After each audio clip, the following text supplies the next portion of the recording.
बहुत दिनों से कुछ लिखा नहीं मैंने, क्योंकि कभी ये सब व्यर्थ लगता है और दिल कहता है कि किसी का दर्द कम कर सको तो लिखो, लबों पे हंसी का सबब बन सको तो लिखो। पत्थरों पे सिर घिस घिस के गुजर गई जिंदगी जिनकी, उनके लिए थोड़ा सा रब बन सको तो लिखो। दिल दुखाने के लिए तो हजारों शय हैं यहाँ, दिल मिलाने का मजहब बन सको तो लिखो। खास वजूद नहीं है अलमारियों में भरी किताबों का, प्यार का ढाई आखर बन सको तो लिखो। आश्चर्य होता है जब कोई चार्टर्ड एंड कॉस्ट अकाउंटेंट इतना संवेदनशील होता हो, और उससे बड़ा अचंभा तो यह है कि पैसों के व्यय और आय का हिसाब करने वाला जब उन्हीं सुकोमल विचारों को कलमबद्ध करने में महारथी हो। मैं करके सिर्फ अकेले चल सकते हैं, सफ़र का मजा तभी है जब हम हों। बेहतरीन शेरों और गजल रूपी नज़मों कविताओं की मोतियों से बनी माला में ताज़े ख्यालातों, विचारों और उपमाओं के पुष्प जब महकते हों, तब कोई श्रोता पाठक थोड़ा शांति से बैठकर कुछ दिल से 88 पन्नों की कविता संग्रह पुस्तक को पढ़ने में एक अलग से आनंद की अनुभूति करता है।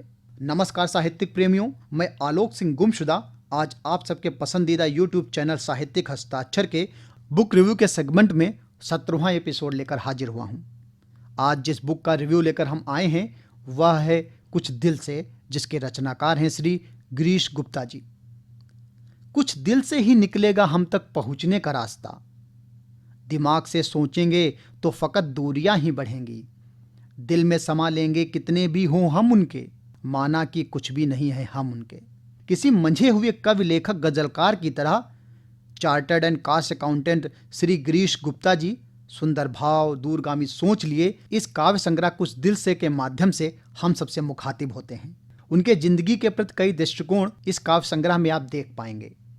रिश्तों की बारीकियां हों या आसपास घटित होने वाली घटनाएं, उनकी पैनी नज़र और लेखनी बहुत सरल शब्दों में विश्लेषण करने में समर्थ है। झुकता नहीं किसी के आगे हम वो सर लिए बैठे हैं, बसर करने वाले चुनिंदा हैं यहाँ और हम बड़ा घर लिए बैठे हैं, लगे जबकि अब मिलता नहीं कोई रास्ता तुम्हें, आ जाना इधर हम मील का पत्थर लिए बैठे हैं। तो दिलों के बीच बढ़ रहे मनमुटाव को ध्यान में रखते हुए लिखते हैं कि तुमने भी अकेले तय कर लिया, हमने भी अकेले तय कर लिया। आसान हो सकता था जो सफ़र, हम दोनों ने बहुत मुश्किल कर लिया।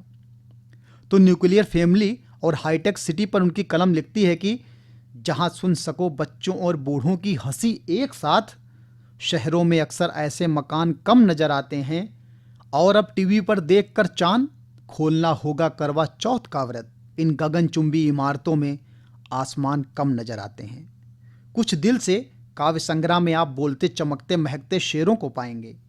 एक इंसान की सोच और फितरत को एक सेक्रेटरिस्ट की तरह समझकर गिरीश जी ने इस काव्य संग्रह में कई जगह कुछ शेर, कुछ पंक्तियां ऐसी लिखी हैं कि आप उनको बहुत करीब से महसूस कर पाएंगे।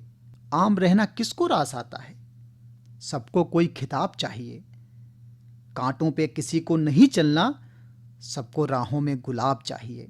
जर्रे जर्रे में बस उसी के तो हस्ताक्षर हैं, खुदा को समझने के लिए क्यों किताब चाहिए। इस काव्य संग्रह से जिंदगी के कई अनुभवों को एक सीख की तरह लिया जा सकता है।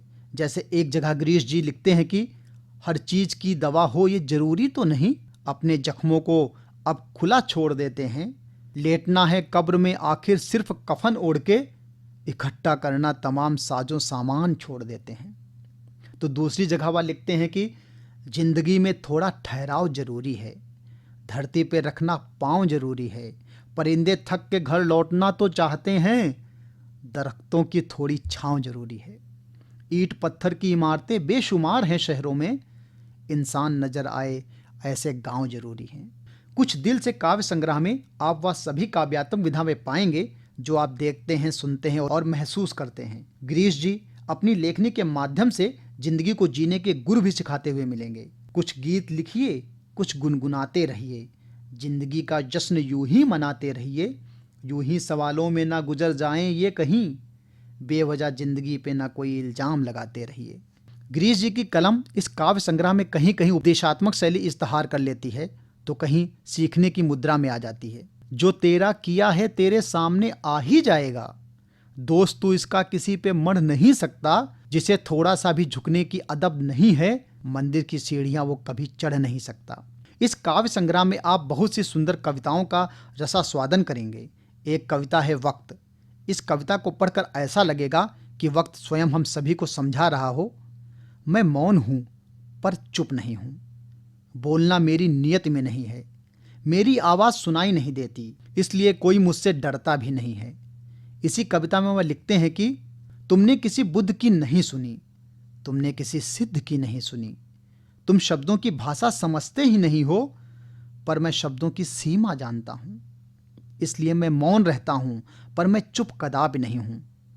शायद दोनों के बीच का अंतर समझना तुम्हारे बस की बात नहीं। गिरीश जी कहीं एक मोटिवेशनल स्पीकर बन जाते हैं, तो कहीं फिलॉसफर, तो कहीं ज्ञान विज्ञान की बात करते हुए मिल जाएंगे, तो कहीं अपनी ख्वाहिशों के माध्यम से एक याचक। किनारे पे कब तलक बैठे रहेंगे, कश्ती को समंदर में लिया जाए, तुम इंसाफ का तराजू लेके मत घूमो, जो जैसा है उसे वैसा रहने दिया जाए। कुछ दिल से में आपको बहुत कुछ दिल का ही मिलेगा। दिल की धड़कनों की रफ्तार कहीं तेज तो कहीं धीमी होती रहेगी। प्रेम की बौछार हौले हौले आपको सम्मोहित करती रहेगी। एक दूसरे का हाथ थामे रहो, लगेगा कि मुश्किल आसान हो गई। दवा अब इस दर्द की कहाँ मिलेगी, जहाँ देखो वहाँ अब दुकान हो गई।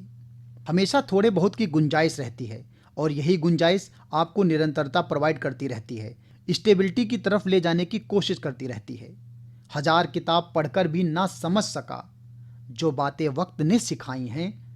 जब भी किसी के दर्द में रो दिया, जिंदगी उस वक्त बहुत मुस्कुराई है। नई उपमाएं, नए प्रयोग में गिरीश जी लाजवाब हैं।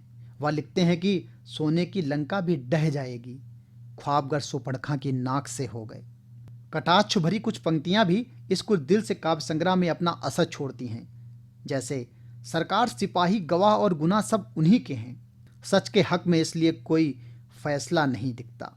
अंत में मैं आलोक सिंह गुमशुदा अपनी पूरी साहित्यिक हस्ताक्षर की टीम की तरफ से श्री गिरीश गुप्ता जी को ढेरों बधाइयां देता हूं उनकी इस प्रथम कृति के लिए, और आने वाले दिनों में उनकी लेखनी यूं ही चमकती रहे और इस काव्य संग्रह में रह गई कमियां, खासकर वर्तनी अशुद्धियां को दूर कर उनकी और रचनाएं जल्द ही हम सब तक पहुंचें।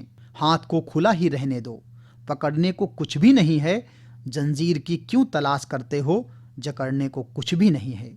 ज़्यादा किताब क्यों पढ़ते हो, समझने को कुछ भी नहीं है। धन्यवाद। जय हिंद, जय भारत।